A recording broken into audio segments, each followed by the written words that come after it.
কিতাবু লা রাইবা ফীহ,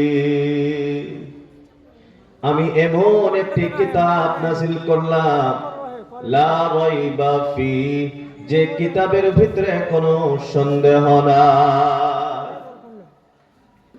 দুনিয়ার ভিতরে কোনো মানুষ কোনো কিতাবের ব্যাপারে এই কথা বলতে পারে না আমার কিতাবে কোনো ভুল নাই। আল্লাহ রাব্বুল আলামিন চ্যালেঞ্জ করে দিলে আমার এই কিতাবের ভিতরে কোনো ভুল নাই, কিন্তু আল্লাহ রাব্বুল আলামিন এই কথা বলেন নাই যে এই পৃথিবীর মানুষ কোরআনের ভিতরে সন্দেহ করবে না। আল্লাহ জানায় দিলেন এই কোরআনে কোনো সন্দেহ নাই, কোনো ভুল নাই, কিন্তু সন্দেহকারী থাকবে না এই কথা আল্লাহ রাব্বুল আলামিন বলেন নাই। এই জন্য সেই যুগ থেকে নিয়ে আজ এই যুগ পর্যন্ত, বর্তমান সময় পর্যন্ত পৃথিবীতে আপনি অনেক মানুষ পাইবেন যারা কোরআনের ভুল ধরার জন্য চেষ্টা করে, যারা বলে কোরআনের ভিতরে সন্দেহ আছে।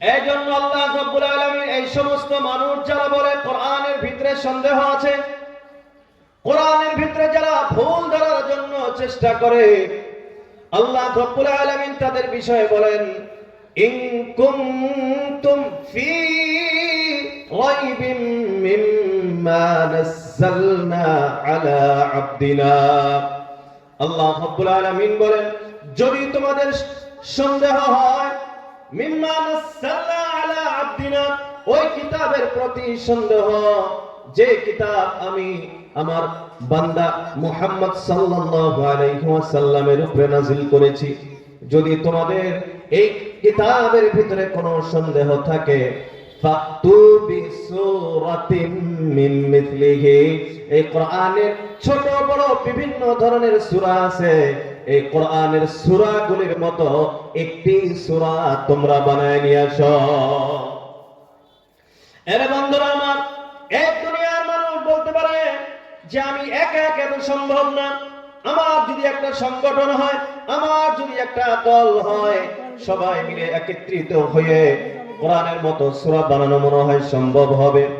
আল্লাহ রাব্বুল আলামিন তাদেরকেও চ্যালেঞ্জ ছুড়ে দিলেন ওয়াদউ শুহাদাআকুম মিন দুনিল্লাহ, আল্লাহকে ছেড়ে যত তোমাদের সহায়কারী হতে পারে, যত তোমাদেরকে সহায় করনেওয়ালা হতে পারে, সবাইকে একত্রিত করো আর কোরআনের সূরার মতো একটি সূরা তোমরা বানায় নিয়ে আসো। এরে বন্ধুরা আমার, 1450 বছর পার হয়ে গিয়েছে, কোরআনের মতো সূরা কি কেউ আজ পর্যন্ত বানাইতে পারছে?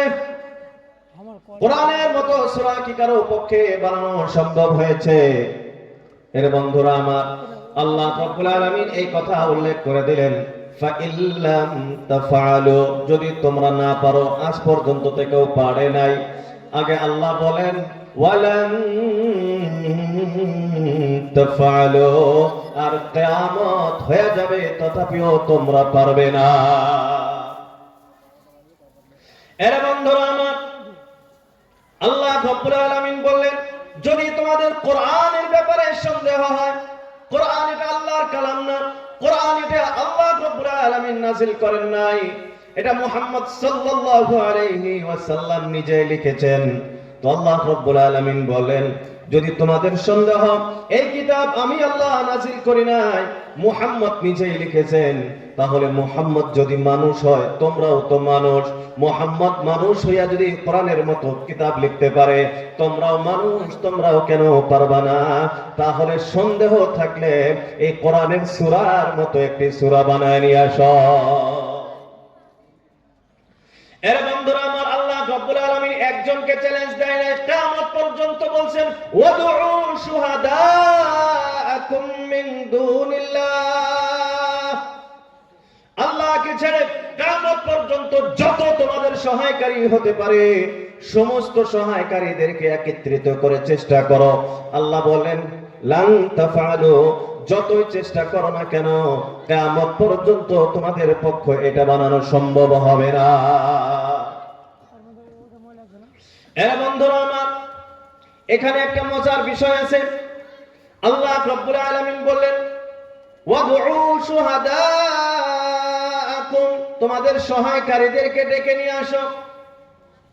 আজ দুনিয়ার ভিতরে বর্তমান যুগে যেটা সবচেয়ে বড় সহায়ক, সবচেয়ে বেশি সহায়কারী, এরা বন্ধুরা আমার, বর্তমান যুগ যেহেতু টেকনোলজির যুগ, ইন্টারনেটের যুগ, এই যুগে মানুষের জন্য সবচেয়ে বড় সহায়ক যাকে মনে করা হয়, স্কুল কলেজ ইউনিভার্সিটির ছাত্রীরা সবার মোবাইলে অ্যাপস একটা আছে, সবার কম্পিউটারের ভিতরে এটা আছে।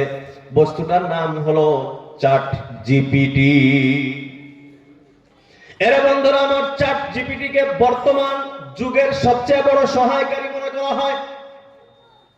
আপনার যে কোনো বিষয়ে প্রশ্ন আপনি করুন, কয়েক সেকেন্ডের ভিতরে আপনাকে জবাব দিয়ে দিবে, সুন্দরভাবে জবাব দিয়ে দিবে। এরা বন্ধুরা আমার, আপনি যদি কোনো বিষয়ে নিয়ে কোনো কিতাব লিখতে চান, আপনি চ্যাট জিপিটি কে বলেন অমুক বিষয় নিয়ে আমাকে একটা কিতাব লিখে দাও, একদিন